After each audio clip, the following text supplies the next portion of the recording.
For our audiences, we will go straight into the next panel, which is going to be day 2 of the First Speak. First Speak is this platform where we are all giving sort of a setup for our younger emerging scholars and early track academics, many of whom जो अपनी पहली research कर रहे हैं, जो अपनी पहली research projects लेके आए हैं, and some of them have worked with senior academics and mentors and across the board, और उनके कॉन्वर्सेशन से उन्होंने अपने प्रोजेक्ट्स को फाइन ट्यून किया है. एक राउंड हम ऑलरेडी कल सुन चुके हैं. We saw 5 very exciting presentations yesterday. We saw comparison between Dalit Panther and a Black Panther literature. We saw the community history of Bodh Vihar in Parbhani. We saw data on public health system and how its interaction with caste, and many other interesting on Bhim Geet and many other interesting projects that we saw yesterday. And in that same light, today we have 5 new projects, and these are young emerging scholars. I promise you that you'll hear their names more and more in the future, and to give them their chance to talk on their platform, I hand over now to the moderator of our First Speak session for today, Dr. Ajay Kohli. Without taking too much time, Dr. Ajay Kohli, all yours. Thank you, Ravikant, and Jai Bhim, and good afternoon to all of you. And today we are in the second session of First Speak, and I really appreciate the connection between the different sessions. So now I think already all these first speakers, they have seen when you are in another country and you are pursuing PhD, because most of these first speaker aim for the same thing, so they are maybe more aspiring with more dreams, so I think this connection between the different sessions is very nice. So let's see. So now let's start the second session of First Speak. So we will go with the order: Aruna, Durga, Ajay, Rahul, and Shilpa. Okay, and please strictly limit your presentation to 10 minutes. Okay, and I will also stop you when it is almost 10 minutes so that you can summarize your presentation. So, and at the end, if all of you follow the time nicely, we will have some question answers as well.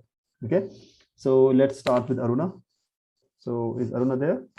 Yes, sir. Jai Bhim, sir. Can you hear me? Yes, Jai Bhim. Yes, Aruna. Yes, Aruna, I'm just sharing my screen. Yeah.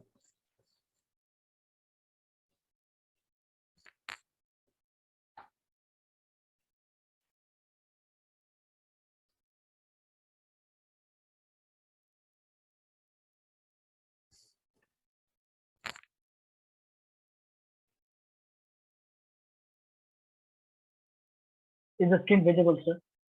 Yes, it is visible, and you can make it full screen. Like there must be option, yeah, view and full screen. That's fine, sir. Yes, please go ahead. Okay, Jai Bhim everybody, and thank you for this opportunity. So today I'm going to talk about the challenges faced by the Dalit Bhojan students movement. So I'm studying the 3 Western universities that based in the Odisha. So yeah, as you know that Dalit is one of the most broken people, and they are also historical objects community, and also they are political active. And this term, highly got widened because of the Dalit Front emergence in the post 1970s. So if I talk about a little bit about who was the Bhujan, then of course become used by Gautam Buddha, and he used to say Bhujan Hitai Bhujan Sukhai long back. And after that, Mahatma Phule to unite Sudra and Ati Sudra, and fought against the tyranny of the Brahmins, and then Ambedkar, who made constitutional provision for the Bhujan community, and then later Kanchiram formation of the DS4, and later on the Bamsep got the widening of this Bhujan identity. So if you talk about the student organizations, and these are some of the student organizations who exist in Indian University. You can see the AISF, that is All India Student Federation, influenced by the communist ideology, and then second, you can see that ABVP, which came in India in 1949, which of course right-wing and affiliated with the Hindu nationalist RSS, that is Rashtriya Swayansemak Sangh, and then you can see the emergence of NSUI, that is the Congress organization, student in 1971. And then unfortunately, it took so long to emerge Dalit Bhojan kind of students inside the campus. That is first time in Indian history. That is the UDSF, that is United Dalit Students, came in 1991 in the JNU. So and why this study is more important, because you have seen that the once they enter into the very Brahminical academic institution, Dalit Bahujan started raising voice against the very Brahminical ideas and the spaces. As you can see that one of the study, the Mahananda 2017, by drawing the line of the privatization, he stated that the struggle of the student is rising to stop the discrimination towards Dalit Bahujan students. So there is need to kick out the very social structure of the ruling class and the Brahminism. So if I talk about the injustice which is happening in my context, my research, that in Odisha, you will find that how in Odisha the historical hegemony of the Brahmin and the Karana caste over the other, let's say the over majority of the Dalit Bahujan, and they are taking power since very long time. So if I draw some lines about how it's emerged in historical context, then you can see that the student movement emerged not only find for to get the rights in respect to university, but also student mobilized to fight against the British Raj itself. So you can see that that I'm talking about how it got emerged in the pre-independence times. So you can see that the first time the student movement emerged in India in 1920s by the Congress, Congress, and then you can see in 1930s you can see that the emergence of civil disobedience movement. The Congress also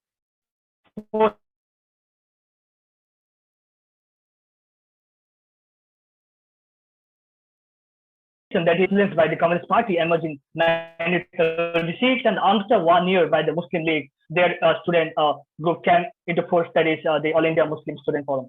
And then as a result, the Congress also came up with their own student organization that is initiated by or the influenced by the Quit India movement in 1942. So if I talk about the post-independence, how it emerged, you can see that the Nava-Nirma Andolan was a very socio-political movement which started in the Gujarat, and as a result, you can see it's overall pan-India become the students fought against against the very injustice happening the inside the university, also fought against the corruption which was happening then, and also recently you can see that the anti-CAA movement which led to 2019. How the student got kind of aggressive and tried to voice their voice against the mainstream society of the Brahmin culture itself. So how the Dalit Bahujan rights politics, I would say that after the Kanchiram side post 1970s, the student got the very idea of the insolidarity of the coming together, the idea of Dalit Bahujan came into force. So I would say that this is not only the political force, but also this is very social cultural thing for the Dalit Bahujan politics itself. So as I mentioned earlier that after emergence of 1931, the UDSF, the Dalit or the iconography, I would say the Pule Saubisha got prominent in the Indian university. And if you see the Odisha, then the dominance of Brahmins everywhere. You can see even if their population is like 1%, but they already capture everything in Odisha. And even if we, particularly the SCS to OBC, even if consists 50% of the total population of Odisha, still the dominating are still captured by the Brahmins, Karana, and Kshatriyas. So if you see the student movement in Odisha, you'll see that all students are Congress left and other group.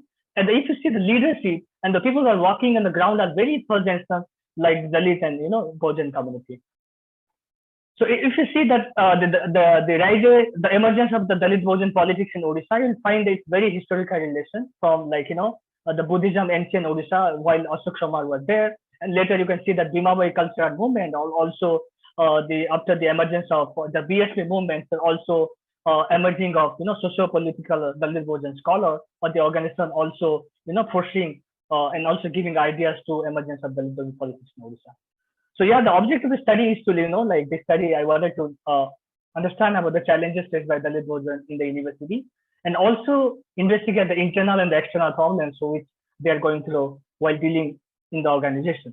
So my methodology was qualitative study, the phenomenological approach to understand their lived experience. So for that, I chose the so-called sampling method, and I successfully conducted 12 interviews of Dalit Bahujan leaders. So location of the research, I done research 3 universities as I just mentioned earlier. So one of the Kalandi University, another is Gangadhar Meher University Sambalpur, and other is the Rajendra College Balangir. So these are the participants. So I took the 3 samples from Kalandi University, So they were affiliated with the Savitribai Phule Study Circle, and likewise I did the conductor the interview. So one of the most important findings I got that that the students are facing the challenges in the individual level, particularly the financial problem they are going through. The students who are affiliated with the Dalit Bhojan student movement, and also they are facing academic difficulties, also cultural, so because most of they are coming from the very village, and they are going through all these problems. And second, one of the most important challenges that facing by the university administration, because the administration biases towards Dalit student groups. Also, they openly support the ABVP agenda because the most of the academic administration are the officers are the Brahmins and upper caste, so they don't support our students. Rather, they target our leaders. And also, you'll see the other group, student group in the university campus. So the other students always create the problems. Also, they always force administration to cancel our permission in that way. And of course, we have some also the internal challenges we are facing. That is always internal reflection we have to do in the group. And also there is group dynamic, because even if you're saying Dalit Bhojan, but we're conscious of several castes, so the group dynamic is always happening inside our student groups. And also the challenges for the mainstream media, as mainstream media they call that both the media, and also always they promote the right wing agenda, so they don't support us, rather they always manipulate our ideas. And also the student face mobilization, because they have lacked support from the larger student body, and they also have the very limited people having larger responsibility, and also they are working in a very restriction environment. So that's why they're facing problems in the mobilization. And also this is one of the most crucial problems they're going through, because they all belong from the lowest social background, and also they don't have political support. Also, they have very limited contact funding. So this is one of the major problems they're facing in the university. So I conclude by saying that even though they're going through a lot of challenges, they are trying to raise their voice against the very Brahminical space, and they are creating awareness, providing academic support to the Dalit Bhojan scholar, and also despite all these problems, they are emerging. And also, I would say that they're also stepping stone to create a counter culture, and very soon they are going to establish the egalitarian society. So thank you, and this is it about my presentation. Thank you, Arun, and beautiful slides and fantastic explanation. And we will come back to you if you have some more questions. So now next, I would like to invite Durga. Hello, sir. Yes, Durga, please. Thank you so much for this opportunity. And just share my screen.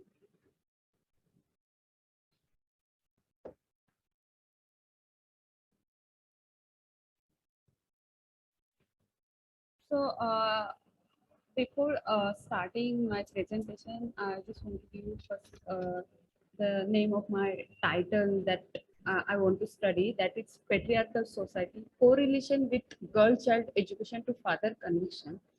And to understand this scenario, you have to understand first thing that in a child life, the father plays a significant role. For any reason, when this relationship breaks, it affects the children. It makes children vulnerable, especially in a patriarchal society, where the main role is played by the male member in the family as a breadwinner. In such a society where the women are generally involved in a household work, there are other effects on the children that develop over the time, like isolation, neglect, and vulnerability.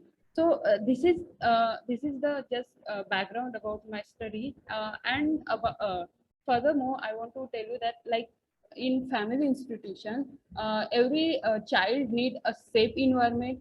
There is need to fulfill a basic need of every child, and that is the main and primary right of the every children. And when it's come to prison institutions, the main like, because my studies related with like child education, especially girl child education, and second term is father conviction, means who is guilty for anything done with his in his life, right? So these two components we have to think about it. So when we listen or when we think about people, especially the prisoners' children, we always have some presumption about their behavior, their life. So that may be a stereotype regarding it. When I study about it, I got different perspective of their life. And when even when we talk about as a child, the definition of the child even change according to law. In POCSO, JJ Act, and other act define that ki under the age of 18 years, it is called as who belong below age of 18 years called as a child. But it's differ from labor child labor law. It is seen as ki under the age of 14 do not allow to do work, right? And when it's come to right to education, the government asks that if 6 years to 14 years are they are called a child, and they have right to free and compulsory education. But the definition of child is contrasting, like you are calling that below the age of 18 it is called a child. Then what is happening after the when you standardize this 14? So my study is trying to find that gap and want to study about it. My research question is, what are the problems faced by the girl child of the prisoner when their father inside the walls? What are the difficulties faced by the girl child, especially while taking education? Which are the services provided by different agencies to the family of the inmates about girl child education? And next is, what are the suggestions that could find out about supporting girl education? About literature review, that when I studied about this topic, especially the effect on effect of incarceration on family, I got lot of material about it, and particularly outside the India, that they have negative impact. There is a linkage between poverty, dependent, and other kind of thing. Even there are most of findings I got that priority changes, food, cloth, and all of these things. And even I got that the children lost interest in the study when we talk about the impact of children. Then there is another thing in the literature review, that when father goes inside the outside, the remaining family is called as imprisonment on the outside, like they are, because they are outside of the four walls. Even they called as hidden or forgotten victims of crime. So these are some terminology to called the people to the people. And my research methodology, I accept, I seen fit like qualitative approach is perfect for my study. And for that I did in-depth interview, and the sampling was purposive sampling. And next I applied interview guide for 3 different types. And the field of the study was Amravati district, that is in Maharashtra. And there was a respondent who are aged between like 14 to years old, and whose father inside the prison. Then there was the mothers and their family members was a respondent for my study, and some key informants. And and because this is some vulnerable groups, and I have to do digging for to find out their names. So most important part of my study, that is finding, and I find it out that the migration is the main result of it, main finding about it. Because when someone's father goes inside the behind the wall, their mother changed their home. They shifted to from in-laws, yeah, husband families to mother's family, because they do not वहाँ पे नहीं रहना चाहते. And apart from that, when they shift from from family to mother's family, because they shift to one area to another area, and other people do not recognize them. Furthermore, I understand that in Maharashtra there are services provided by government, like there is something called scheme Bal Sangopan scheme, and they provide some money for a monthly basis who's under age of 18 years.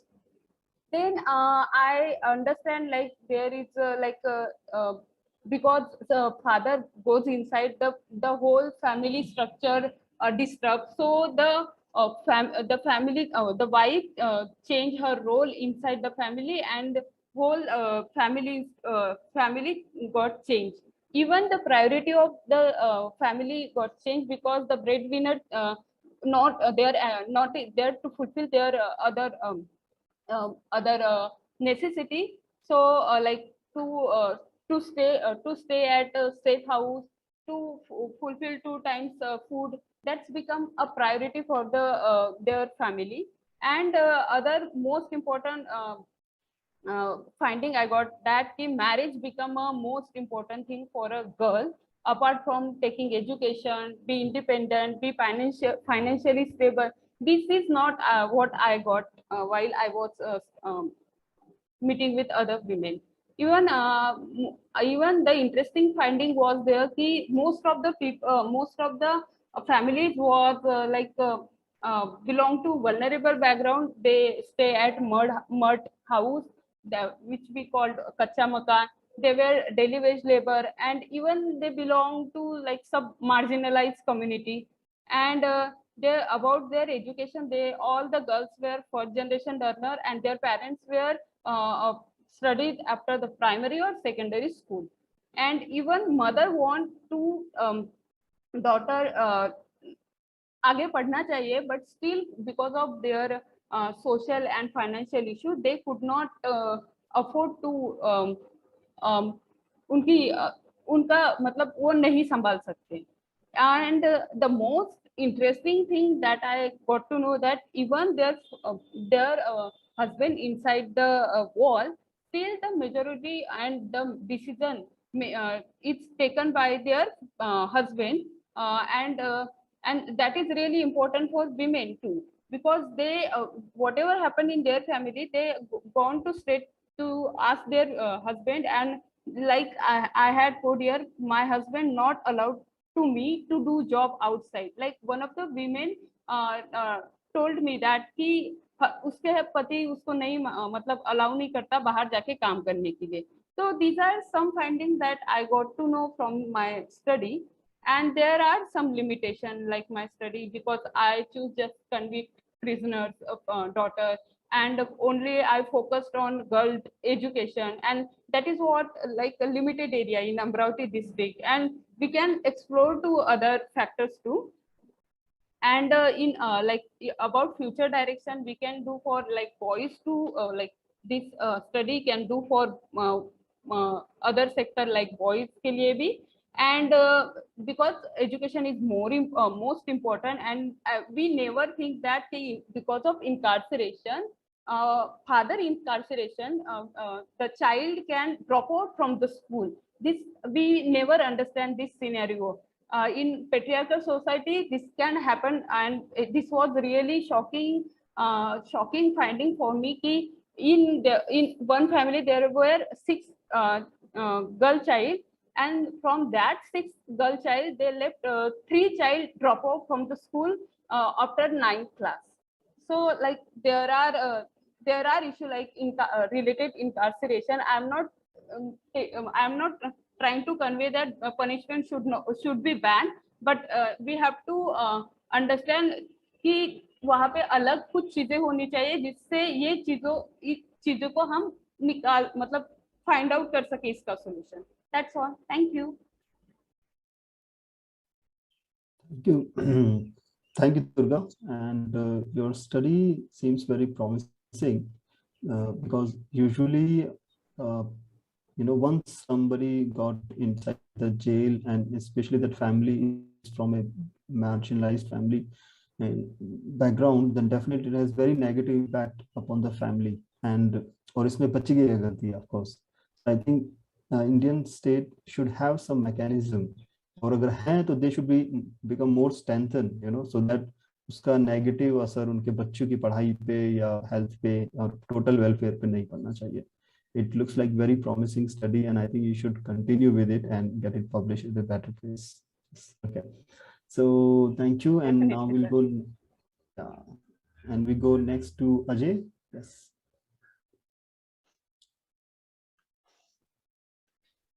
Sir मेरी आवाज आ रही है?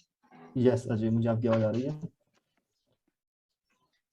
Can I start? Yes, please start. So first of all, thank you, Nalanda Academy and Samyak Research Center for giving me this opportunity to present my paper. So let me share my screen with you.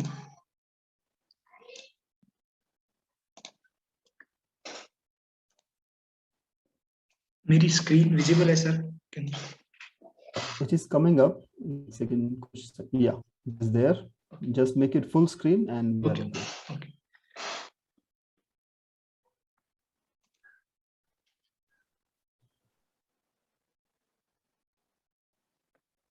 Give me a second, sir.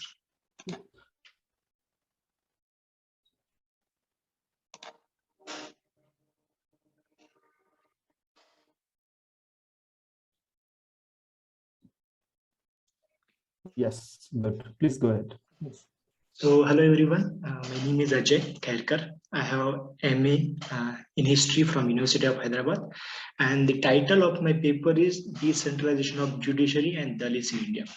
So you may have heard this rhetoric. This is always put in front that that the judiciary, we have this three-tier judicial system in India, and you must have heard that there is a lot of delay. बहुत सारा late हो जाता है, ठीक है, delay में 10 साल 15 साल लग जाता है और बहुत कॉम्प्लिकेटेड सिस्टम है, ये भी एक आर्गुमेंट आगे रखा जाता है. और बहुत बार क्या होता है कि बहुत सारे डिस्प्यूट्स में जो लोग हैं वो जो 3 स्टेयर हमारा जुडिशियल सिस्टम है वहां तक अप्रोच नहीं करते क्योंकि उसमें बहुत सारे रिसोर्सेस का भी इश्यू होता है. So there has been argument कि इस प्रॉब्लम्स को डील करने के लिए कोई एक अलग से मैकेनिज्म बनाया जाए. तो आप ये ग्राहक सुरक्षा वगैरह आप देख रहे होंगे. तो ऐसा ही एक attempt from the colonial period, so मतलब कॉलोनियल पीरियड से अब तक ऐसा एक सिस्टम डेवलप करने की कोशिश की जा रही है गांव तक, कि ताकि गांव में जो छोटे छोटे झगड़े हैं उसको गांव में ही मतलब डील किया जा सके, ताकि ये झगड़े डिस्ट्रिक्ट कोर्ट या ऊपर के कोर्ट्स तक ना आए. ठीक है, तो मेरा पेपर उस संबंध में बात करता है और उसका जो फंक्शन है, कुछ स्टेट में अभी भी है, कुछ स्टेट में चला फिर बंद हो गया. तो उस कॉन्टेक्स्ट में दलित जो है गांव में उनका क्या उसके साथ रिएक्शन, ये मतलब इंगेजमेंट हो सकता है, मेरा पेपर उस पर है. तो अब जो सेंट्रल गवर्नमेंट है उसने 2009 में क्या किया था, एक न्याय पंचायत बिल 2009 लेके आया था. ठीक है, तो ये बिल लोकसभा में टेबल पर रखा गया बट कभी पास नहीं हुआ. तो इस बिल का एम ये था कि गांव लेवल पर या फिर 2-4 गांव मिलाकर एक न्याय पंचायत का गठन किया जाए. तो इस्टेब्लिश न्याय पंचायत विच विल डील पेटी केसेस इन द विलेजेस, मतलब 2 लोगों में झगड़ा हुआ है तो दे will that nyaya panchayat will deal that. Okay, so और इसमें बहुत सारी चीजें उन्होंने सिंप्लीफाई करने की कोशिश की थी. जो भी मेन स्ट्रीम कोर्ट का सिस्टम होता है थोड़ा कॉम्प्लिकेटेड है, बहुत सारा पैसा लगता है, तो इसको थोड़ा सिंप्लीफाई करने की कोशिश की उन्होंने. जो पंच है, पंच मीन्स जो भी न्याय देंगे वो गांव से ही चुनने का वगैरह उन्होंने प्रावधान किया था. अलग अलग स्टेट में सिस्टम कैसा होगा, अलग अलग स्टेट का अलग अलग है. ठीक है, तो 2009 में ये लेकर आने की कोशिश हुई थी बट डिडंट सक्सीड. फिर महाराष्ट्र गवर्नमेंट ने 2011 में ये इसी प्रकार का एक इंस्टीट्यूशन लाने की कोशिश की, वो इस्टेब्लिश नहीं कर पाए. तो मेरा जो पेपर है वो it's a case present, I am presenting a case against the introduction of nyaya panchayat at the village level.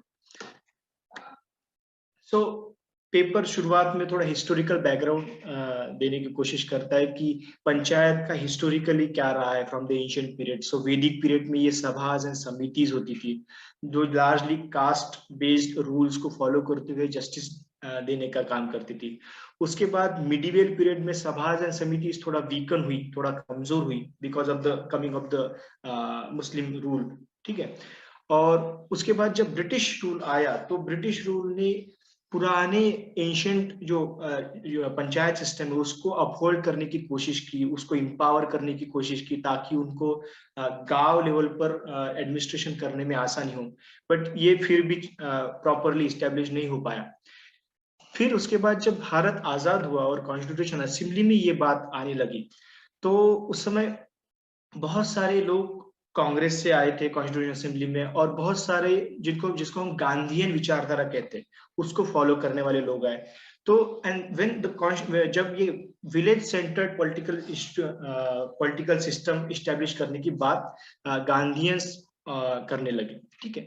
तो उनका कहना था कि एक village as a governing unit होना चाहिए, ठीक है। तो डॉक्टर अम्बेडकर अपोज्ड इट और बहुत सारे डिस्कशन चला और आखिर तक कोई सहमति नहीं बन पाई। तो एक directive principle of state policy में आर्टिकल 40 डाल दिया गया जो कि एक डायरेक्शन था फ्यूचर गवर्नमेंट्स को कि जब भी आपको स्थिति ठीक लगे आप गांव लेवल पर पंचायत का निर्माण आप कर सकते। अब जब ये कॉन्स्टिट्यूशन असेंबली में ये डिबेट खत्म हुई तो जब इंडिपेंडेंट इंडिया शुरू हुआ, ठीक है, तो विलेज एडमिनिस्ट्रेशन को स्टेट लिस्ट में डाला गया। हमारे कॉन्स्टिट्यूशन में 3 लिस्ट है, कॉन्करेंट लिस्ट, स्टेट लिस्ट और सेंट्रल लिस्ट। तो विलेज एडमिनिस्ट्रेशन स्टेट लिस्ट में आता है। तो अलग अलग राज्यों ने क्या किया, अपने अपने एरिया के लिए पंचायतों का गठन करना शुरू किया। तो फॉर एग्जाम्पल जैसे कि यूनाइटेड प्रोविंस, मतलब आज का हम उत्तर प्रदेश समझ सकते हैं कि उन्होंने यूनाइटेड प्रोविंस पंचायत राज एक्ट 1947 पास किया। तो इस लॉ के तहत उन्होंने अपने यूपी में यूनाइटेड प्रोविंस के उस वक्त के ज्योग्राफिकल एरिया में उन्होंने पंचायत का गठन कर दिया। अब पंचायत का गठन कर दिया मतलब इसके पास एग्जीक्यूटिव पावर भी है और जुडिशियल पावर भी, ठीक है। वैसे ही महाराष्ट्र गवर्नमेंट ने महाराष्ट्र पंचायत समिति एंड जिला परिषद एक्ट 1961 लागू किया। अब इसका मतलब ये नहीं था कि महाराष्ट्र में 61 से पहले पंचायतें थी नहीं। महाराष्ट्र, अगर हम बॉम्बे प्रेसिडेंसी और महाराष्ट्र को एक अगर समझे, जो इसका ज्यादातर पार्ट आज महाराष्ट्र का पार्ट है, तो बॉम्बे प्रेसिडेंसी में 1924 में पहली बार पंचायत का गठन हुआ था, जिसमें न्याय देना भी एक उनका एक्टिविटी, मतलब उनका एक पार्ट होता था। तो इसी तरह से बहुत सारे राज्यों में, मैंने यहाँ सिर्फ 2 दिए, बहुत सारे राज्यों ने अपने एरिया के लिए, मतलब अपने अपने राज्य के लिए पंचायतों की स्थापना की। फिर अभी तक कोई सेंट्रल गवर्नमेंट ने कोई होमोजेनियस लॉ नहीं लाया था, बट 92 में 73rd कॉन्स्टिट्यूशन अमेंडमेंट के साथ सेंट्रल गवर्नमेंट ने पंचायत का निर्माण कर दिया, बट इसमें न्याय देने का सिस्टम के बारे में को एक्सक्लूड कर दिया गया। अब ये जो सिस्टम है उसका दलित्स के साथ क्या इंगेजमेंट हो सकता है, हाउ दलित्स उसको रिएक्ट कर सकते हैं। तो ज्यादातर न्याय पंचायत इस्टेब्लिश करने के पीछे जो एक सोच है, वो एक जो इमेजिनेशन है विलेज रिपब्लिक का कि हमारे गांव बहुत सुंदर है, वो एक इमेजिनेशन है, ठीक है। अब ज्यादातर ऐसी इमेजिनेशन रखने वाले लोग गांधीयन आइडियोलॉजी को फॉलो करते हैं, जो गांधी का जो इमेजिनेशन है विलेज को लेके, ठीक है। तो ज्यादातर अगर हम देखें तो गांधी बहुत सा ये इमेजिनेशन अपने एक्सपीरियंस से लाते हुए मुझे नहीं दिखते, ठीक है। तो उनका ज्यादातर ये इमेजिनेशन आता है, एक हेनरी मेन करके राइटर है, उन्होंने इंडियन विलेजेस को बहुत ग्लोरीफाई करके प्रेजेंट किया है, और माना जाता है कि गांधी का जो थिंकिंग है इंडियन विलेजेस के प्रति वो वहां से आता है। तो ये इमेजिनेशन वहां से आता है। तो I think this is a problematic, ठीक है। तो इसको, इस इमेजिनेशन को बेस बनाकर न्याय पंचायत के गठन के लिए ये हमेशा आर्गुमेंट दिया जाता है। अब इस पर अगर हम देखें तो फ्रांसिस फुकुयामा का एक बहुत अच्छी समझ है। उनके जो किताब है in the origin of political order में वो बताते हैं कि इंडिया का जो ancient village local governance system रहा है, तो वो बहुत नेशनलिस्ट लोगों ने एंटी कॉलोनियल जब एजिटेशन हो रहे थे, तो नेशनलिस्ट लोगों ने बहुत एक ऑप्शन के तौर पे, बहुत एक अच्छी चीज के तौर पे प्रेजेंट किया जब वो एंटी कॉलोनियल स्ट्रगल चल रहा था। But Francis Fukuyama says that कि ये जो नेशनलिस्ट लोगों का क्लेम है कि इंडियन विलेज या फिर local governing system is very democratic and very secular, तो फ्रांसिस फुकुयामा सेज कि it is not democratic, it is not secular, it is based on जाति और caste. So this local governing system follows the caste system. So every village used to have a dominant caste, and that village become a pittu, we call it pittu of the and that panchayat become a pittu of dominant caste. So all the caste rules are उसको enforce किया जाता है through panchayat. दूसरा एक argument दिया जाता है पंचायत को लेके कि इसमें पर्सनल कनेक्शंस पर एम्फसाइज किया गया, मतलब बहुत ज्यादा इस पर ध्यान दिया गया कि न्याय पंचायत में पर्सनल कनेक्शन, अगर पंच और जिसने भी जो भी गुनाह किया या फिर जो भी केसेस लेकर आ रहे हैं वो, और अगर पंच का पर्सनल कनेक्शन है तो इनका मानना, ये आइडिया, ये आर्गुमेंट दिए गए कि पंच जानेगा कि गांव में क्या हो रहा है, ही अंडरस्टैंड्स एवरीवन, ठीक है, और पंच के सामने, पंच गांव का रहने वाला है तो पंच के सामने वो झूठ नहीं बोल पाएंगे। तो such argument has been given. तो ये आर्गुमेंट को आगे किया जा रहा है। But generally personal connections Dalits के कॉन्टेक्स्ट में क्या होता है कि generally Dalit don't have the power to get elected, ठीक है, पंच एज अ पंच, और जनरली पर्सनल कलेक्शंस गांव विलेज लेवल में कास्ट बेस्ड बनते हैं। सो देयर इज पॉसिबिलिटी कि कास्ट बेस्ड कनेक्शंस बन के बायस जजमेंट देने की प्रोबेबिलिटी बहुत ज्यादा बढ़ जाती है। थर्ड है एम्फसिस ऑन इम्पार्शियलिटी। अब जब ये सिस्टम लागू किया गया, ठीक है, बहुत सारे राज्यों में चला, बहुत सारे राज्यों में नहीं चला, तो इम्पार्शियलिटी उसके बाद जो स्टडीज आई है वो इम्पार्शियलिटी मेंटेन करने पर बहुत ज्यादा फोकस करती है। कि जैसे कि एक 14th लॉ कमीशन रिपोर्ट आई थी 1958 में, तो द रिपोर्ट से हेवीली एम्फसाइज दैट द पंच जो जस्टिस दे रहे हैं उनको इम्पार्शियली बिहेव करना सिखाने की जरूरत है, ऐसा बहुत एम्फसाइज देके ये रिपोर्ट कहती है। और एक चीज उनको सिखाने की बात करता है 58 की ये रिपोर्ट की उनको सारे लोग समान होते हैं लॉ के आगे, ये भी सिखाने की बात करता है।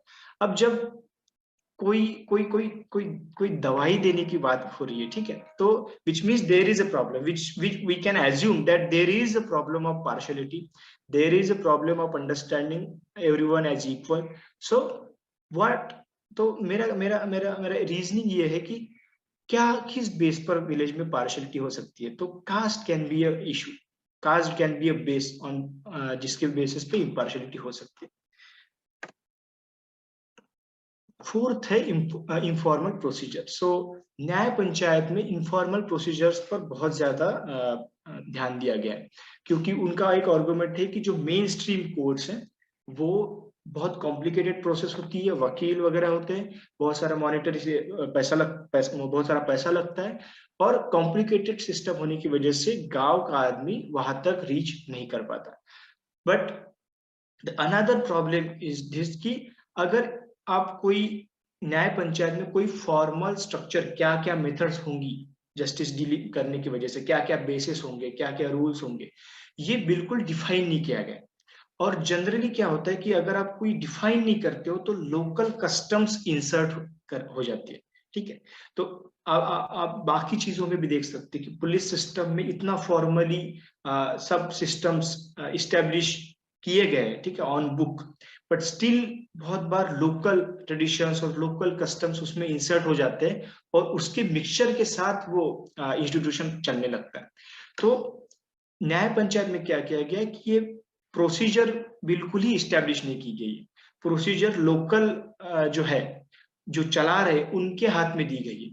अब इसका डेंजर ये है कि बहुत बार क्या होता है कि लोकल बहुत बार डोमिनेंट कास्ट से आते हैं और वो अपने ट्रेडिशंस और अपने कास्ट रूल्स लाने की उसमें संभावना है। तो इनफॉर्मल प्रोसीजर भी बहुत डेंजरस चीज साबित हो सकती है इन टर्म्स ऑफ दलित्स। तो इन कंक्लूजन कि there has been attempts कि लोकल लेवल पर पंचायतें, न्याय पंचायतें, स्पेशली न्याय पंचायतें इस्टेब्लिश करने की जानी चाहिए। और ये बहुत बड़ा रेटोरिक भी बनाया जाता है कि जो मेन स्ट्रीम हमारे judicial system, three tier judicial system है, बहुत स्लो है, बहुत डिले करता है काम में, बहुत सारे कॉम्प्लिकेटेड प्रोसीजर्स है, that can be issue, means that can be discussed. But उसके इस चीज को दिखाकर जो ऑप्शन सामने दिया जा रहा है वो प्रोबेबली जो टचेबल कास्ट है, एक्सेप्ट दलित्स के ऊपर जो भी कास्ट है, प्रोबेबली उनके लिए ये सिस्टम ठीक से चल जाए। But as far as Dalit is concerned, from my perspective, they will continue to face problem even under this system. So thank you. Thank you, Ajay. And yes, thank you. It looks very awesome work. So, okay, now let's go to our next speaker, and at the end we will take some questions, right? Yeah. So, Shilpa, are you there?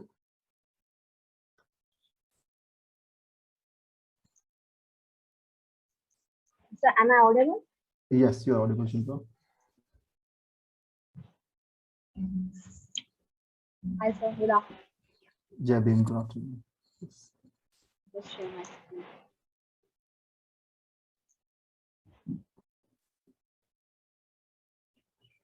That share, my screen is visible.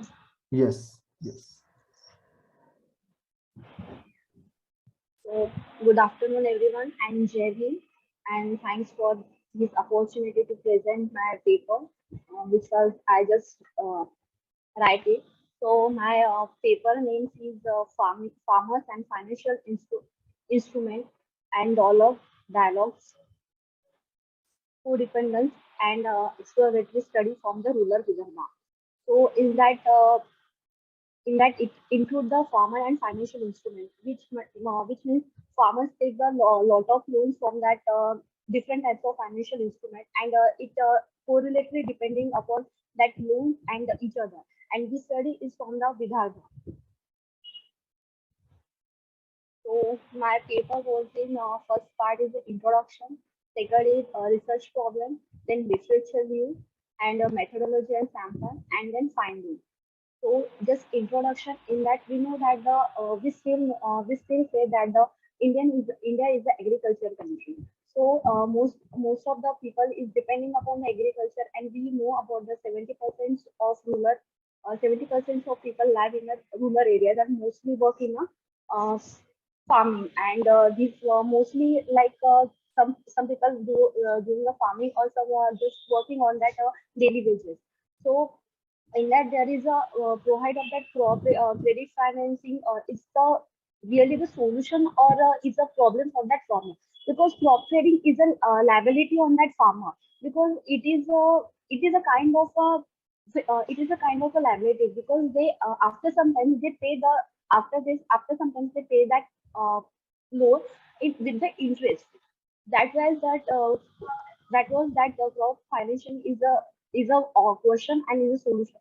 Agriculture production is depending on the weather. This India is a developing country, so we know that the every yeah, and it is the most hottest country in that is monsoon is very rare. So it mostly farmer is depending on the weather, and mostly farmer will take a loan for the crop, because they want from that they don't have a proper money, they don't have a lot of money, so they borrow money from that microfinance bank, SHG, and many lenders.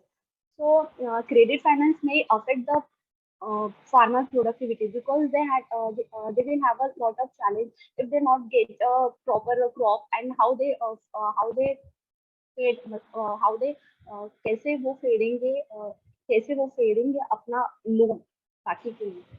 And the second is the three farmer law, and this my study of that the three farmer law, which say that Punjab farmers agitated in Delhi that for the MSP, maximum support price, and for the for that contract farming, and for the essential commodities, that is in that MSP for that government want government want the interference of the private marketing. They just said that we just open the private marketing, and you want if you don't have a proper अगर आपको proper ये नहीं मिल रहा है, हमारे price नहीं मिल रहे, तो you can go with the private lenders and you just sold out your crop. So they that first law. And second is that the contract farming means farmer and private company is MOU with that one contract, and they depend on that farming, and mostly वो farmer उनके साथ ही मतलब 5 साल का there is a bonding of the 5 bonding, and the farmer only listening from that company and just take from that proper crops. And third is the essential commodities, is that include the like onions, potato. They say that it's not a essential commodity, it's included in the common place. So research problem is that farmer takes all types of loan in whatever condition, even they know it is the biggest burden of his life. They feel that without loan they cannot survive in farmer life. Like it is a burden of that life, but they उनको विश्वास है कि हमारा मतलब loan is very important form. We can't live without the loan. And is a like government give the solutions to the farmer, because it is very important for your for your farming. So you can please take, and we just share the 7% of interest for the years. And private sector provide cash money mostly for farmers sell their crop production to the private sector. So in that we enforce law, farmer life will get worse, especially for the freezer. There are the 3 types of in my study I just saw that there are the 3 types of farming, like land laws, peasant, and sharecropper. What is the guarantee? If the government through the market they give a sufficient money to the farmer, and before this I explained the first one said to be the there is a no government guarantee. They just open the private sector. And agreement, before I just said the agreement is that bonding with that 5 or 6, 7 years, and private companies get the more profit and give the 20 to 30% to the farmer. Then this is my literature view. I just studied a lot of papers, and the first paper is that impact of institutional credit on agriculture. It is a mostly study of the Pakistan. Pakistan is like Indian countries, and this is also mostly depend on the agriculture, and in that they also introduce the credit financing for the small farmer. They just say that the for small farmer don't have a proper money for producing the cropping, so that introduce the credit financing, and they just limited the loan. They think that the credit financing is like limited, so they offer also microfinancing. And second is that farmers society this study is from the India. Vidarbha region is mostly knowing for the farmer suicide, and in that study they also introduced the KCC system, Kisan Credit Yojana. But nowadays, no, I don't think so. These credit use the many farmer.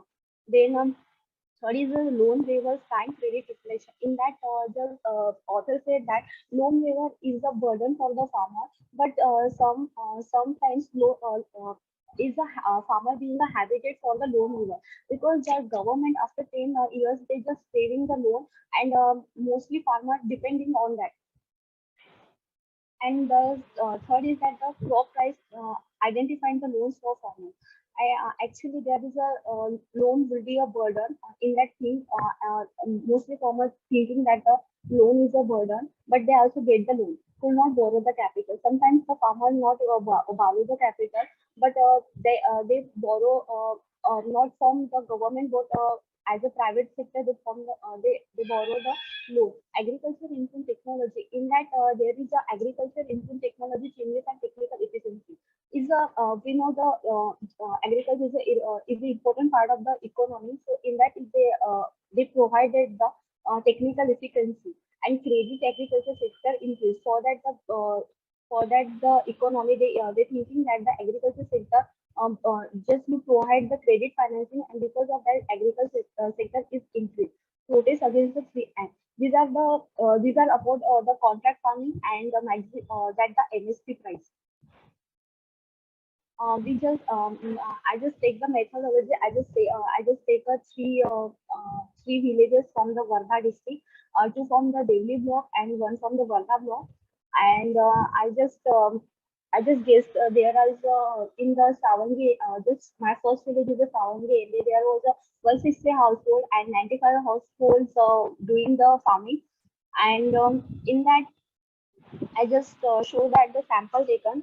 I just divided the landlord, season, and sharecropper, and from that household, I just taken from the Savangi India landlords like eight sample, 11 people from that pleasant and sharecroppers from there are these ये जो है वो मतलब इन लोगों ने इसके लिए इतने लोग खेती करते फार्मिंग करते हैं, तो उनका मैंने सैंपल लिया है कि इतने लोगों से मैंने बात की है और उनका इंटरव्यू लिया and my interview based upon the interview method and it's a qualitative method.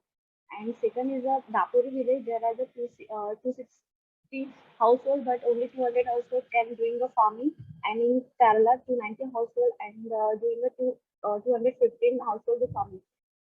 In that loan taking household and loan not taking household for the and I also study from that who take the loan and who not take the loan. मेरी जो finding ये मुझे ये मिला है कि landlord, present and sharecroppers farmer होते हैं। लैंडलॉर्ड्स में वो लोग होते हैं जिनके पास बहुत सारे लैंड होती है, लेकिन वो खुद नहीं करते हैं, किसी और को अपना लैंड देते हैं और वो फार्मिंग करते हैं, उसका जो साल का जो किराया है वो लेते हैं। रीजन में क्या होता है, they have only 3 to 4 acre land and they do that own. And sharecroppers में ये होता है कि they borrow the land from others and divide it into, like they share the profit like 50 to 50%. Landlords taking the 50% and who get the farming and they get the 50%. Only landlord can get a high rupees loan. In that, my finding is that there are a lot of loans is available in the market, like SSG loan, bank loan, who give the government, and private sector loan. But we can see that the loan percentage of farming who can take the loan, 65 about the pleasant, landlord is 20% and sharecropper is a 15%. In that mostly landlords को वो bank loan का फायदा होता है, क्योंकि उनको easily loan मिल जाता है, और क्योंकि उनके पास ज्यादा लैंड होती है तो बैंक उनको ज्यादा लोन देती है। लेकिन सीजन के साथ क्या होता है, उनके पास 3 to 4 ही एकड़ खेती होती है और उससे उनके लोन ज्यादा मिलता है। अगर वो अगले साल उसको फेडेंगे नहीं तो that including the compound interest, वो कंपाउंड इंटरेस्ट में चला जाता है। साल के तो 7% से उनको भरना पड़ता है, लेकिन अगर साल में उन्होंने वो रिटर्न नहीं किया तो उनको कंपाउंड इंटरेस्ट शुरू हो जाता है और उसके बाद उनको वो लोन भी नहीं मिलता है।